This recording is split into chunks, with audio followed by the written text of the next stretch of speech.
Okay, hey guys, what's up? Surma11 here. So today I'll be giving my first impressions on Hyde and Closer Volumes 1 and 2.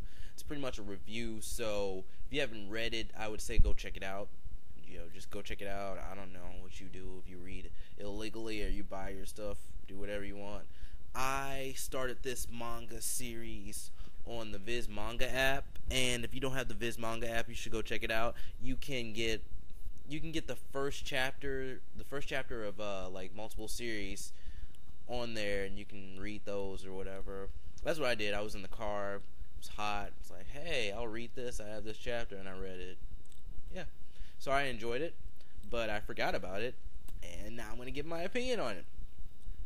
So this series is 7 volumes long, so the story goes somewhat fast, and it's built on more short chapters than long ones, like other manga series. I'm just saying that, just like going by like Naruto and One Piece, their chapters, it doesn't seem like there are that many chapters in the volumes, but I'm not sure on that.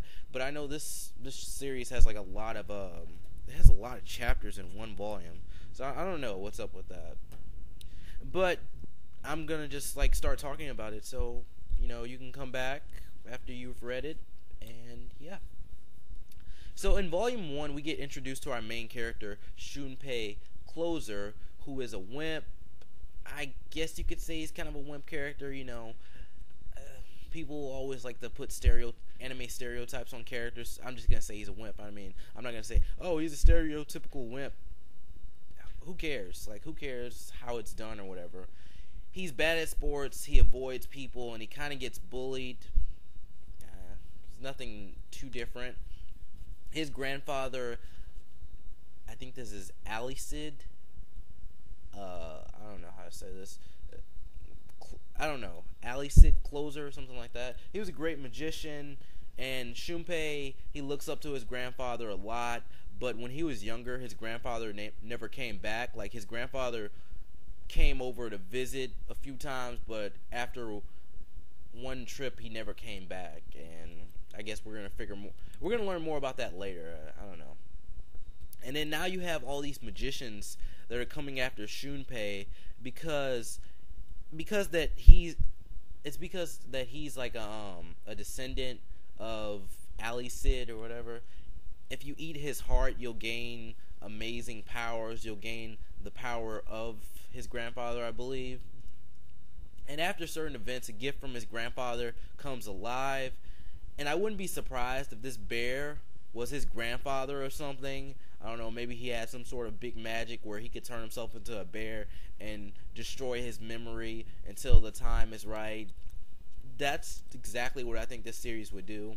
And it's just a small series anyway. They could do something like that. So this bear called Hyde protects him. He also has a chainsaw, but he needs Shunpei to unzip his back to get it. I guess some people might find that funny. This bear is awesome at fighting and everything, but he still needs the main character to unzip him and pull out the chainsaw. And Shunpei, I think he grows well from Volume 1 to Volume 2.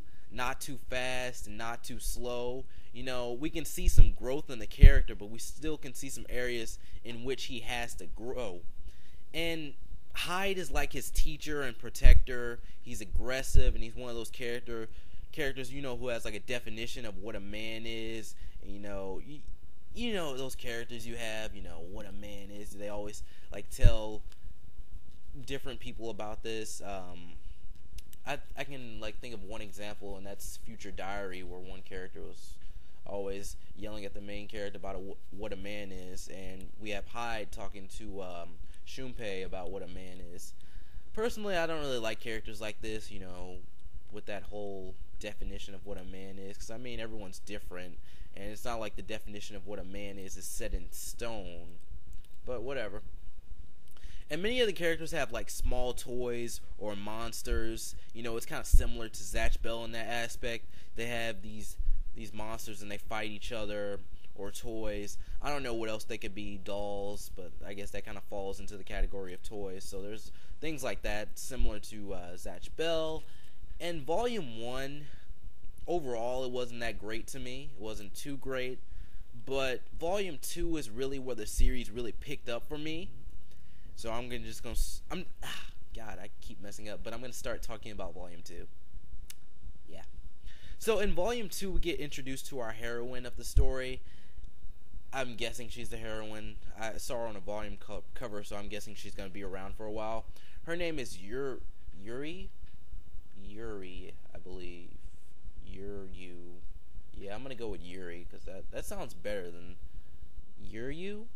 That doesn't sound like a name. It's so hard to pronounce like Japanese names and everything, so I'm gonna go with Yuri. And more characters is always a bonus since this series is short. Really, it's only been focusing on Hyde and Closer. Hyde and Closer. That's like no, that's wrong. Shunpei and Hyde. I don't know why it's called Hyde and Closer. Maybe Hyde is his grandfather, because I don't know why it would be titled like that. But 1 second. Okay, I got cut off, and that's kind of awkward, I guess, for you guys. But there was a phone call. So, yeah, as I was saying, more characters in a story is always a bonus. And right now, really, it's only been focusing on Shunpei and Hyde, and it's always nice to have someone else in the mix, like not a random character who's only going to be there for one chapter. It's nice to mix it up. So she's one of those girl characters that's mean to the main character and pushes him to do things, but she probably likes him. I don't know. She's probably in love with him, but I don't know. You guys might have to read it. But there's this whole situation where I think it's in the beginning of the volume where Shunpei, he doesn't do anything. He's watching this situation go on, and then she comes in like she's gonna do something, but then she calls the police.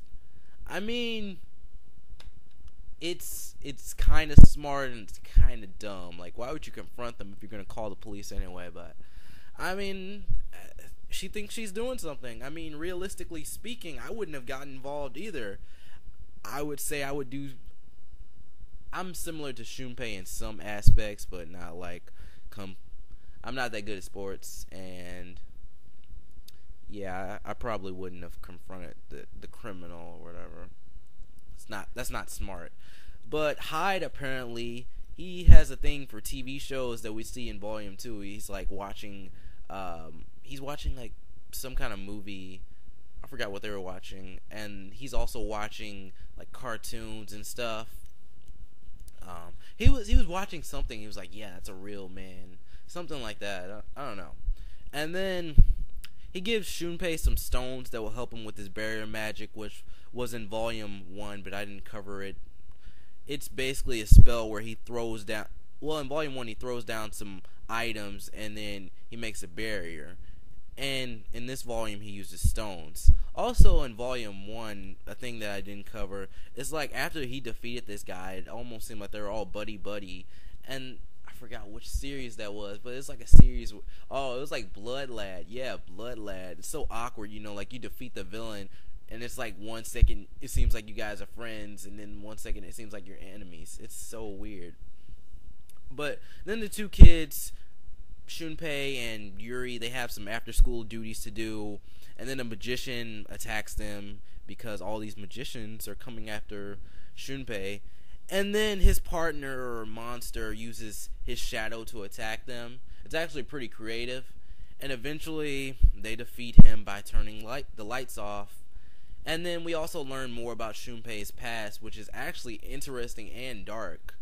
See, his friend was sick, and he was kind of forced. Shunpei kind of forced him to play outside, and I'm not even gonna lie, this kid just like fainted after all this stuff they did, and I started laughing.